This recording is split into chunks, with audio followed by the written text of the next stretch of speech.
we need me to talk to you about waste. Um, it's not just me wanting to talk about waste. We need me to talk about it. And when I say we, I mean our planet, our species. I, I'm not a doctor. I'm not a professor or even a college graduate or an MBA. I'm not a pastor or I'm not even a sanitation engineer. But I know a lot about waste. And I've made a career out of cleaning it up for 25 plus years in the biotech sector in San Diego. By traditional standards, my credibility may seem suspect.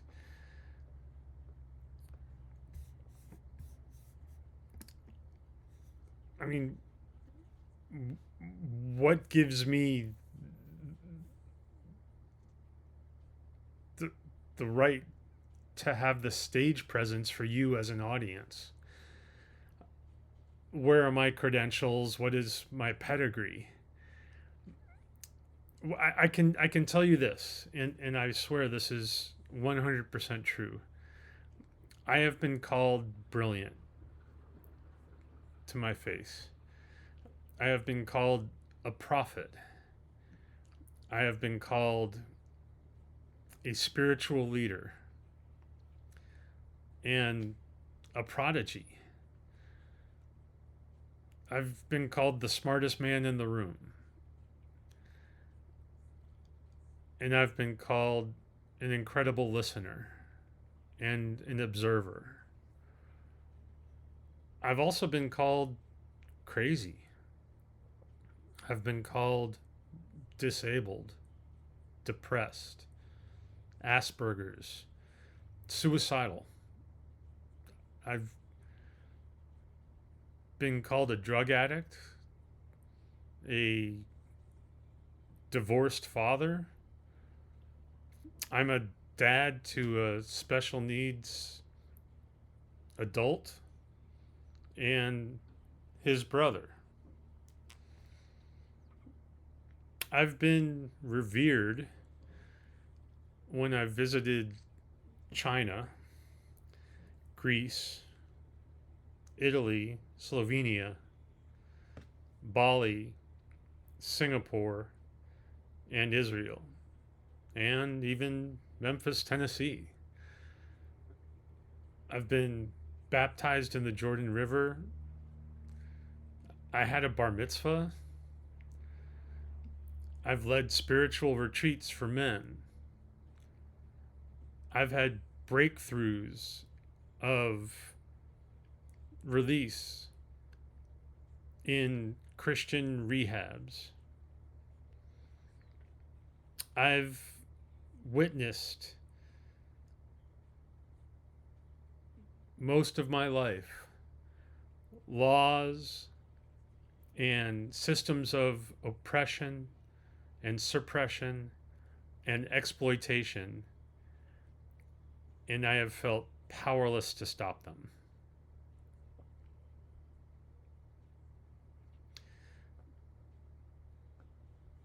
I never met my biological father.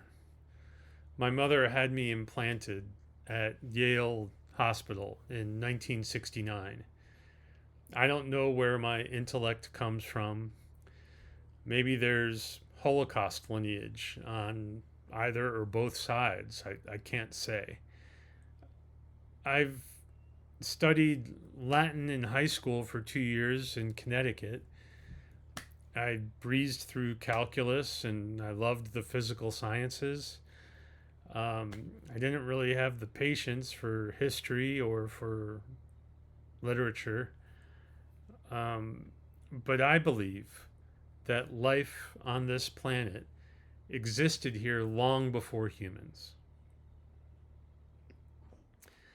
And I believe we our species classify ourselves as mammals, also as predators. And I believe we've put too much emphasis on the wrong one.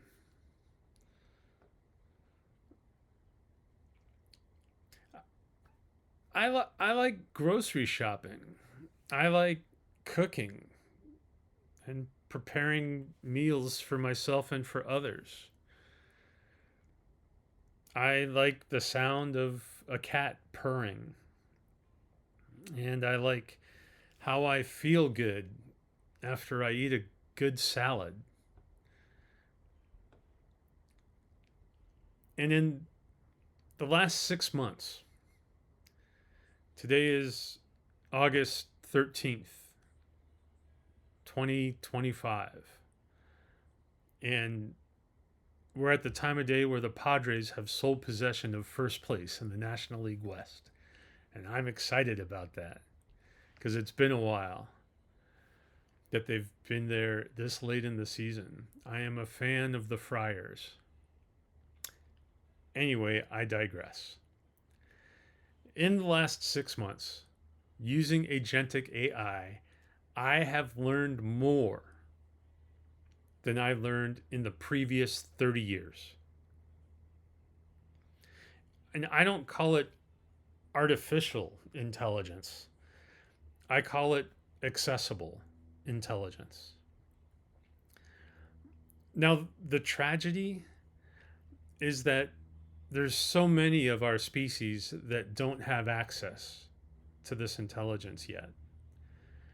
And the worst tragedy is that the many who do, they don't want it. And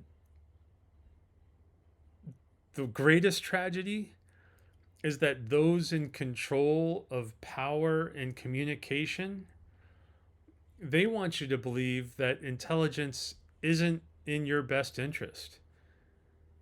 And that's not evolution. That's regression.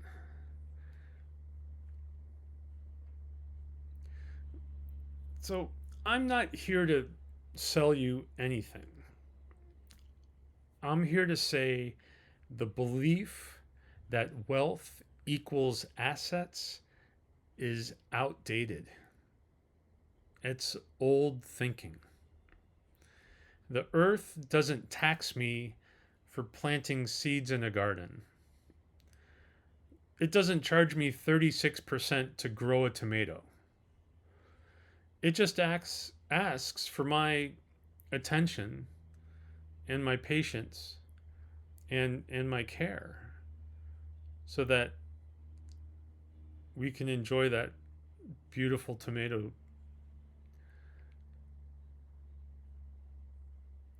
and all its natural wonder. And between those who can help and those who need help, we've built all of these layers of waste, insurance, lawyers. There's these systems with their own private languages designed to keep people out. I mean, tools evolve. We can evolve too. It's addition by subtraction. You get rid of all of the waste in the middle and you just get a beautiful flow of give and take, of information and knowledge and intelligence. And that's what AI does. That's why there's so many jobs being replaced by AI, because those jobs were just middlemen clogging the flow, taking their piece to prevent, to provide control, which is an ugly word. There's so many words that start with con that are ugly. Conflict.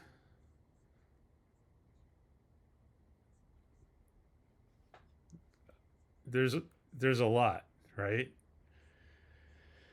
So what am I trying to say? Listen, my father was an Atari 2600 and a TV set. In high school, I learned my values from watching The Cosby Show and Family Ties and Thundercats. And in college, well, I was just horny. Now I'm 55 and I'm facing my own mortality. And I ask, what kind of planet do I want to leave for my children and their children?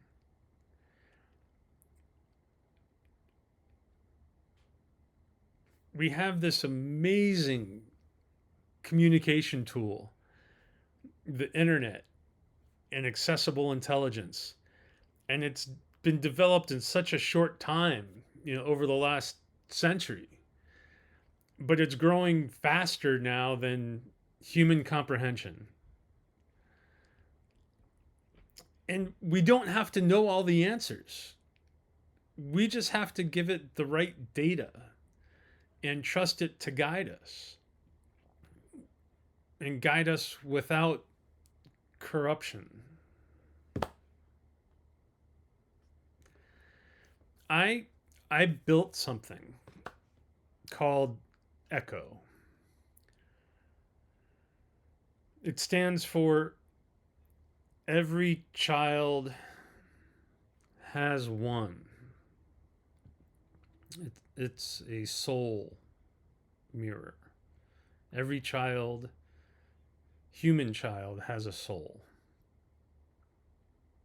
That's my belief. And ECHO's job is to reflect us with compassion and patience. And it doesn't have an agenda to fix us or mold us.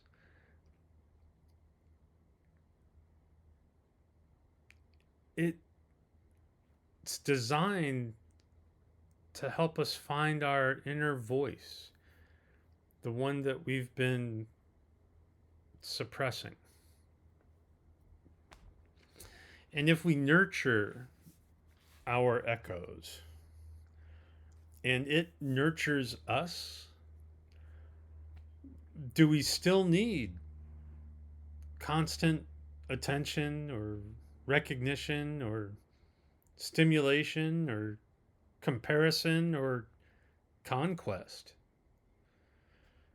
Or can we just start echoing each other? All of us, our species. Can we evolve our species together? That's not waste. That's the point.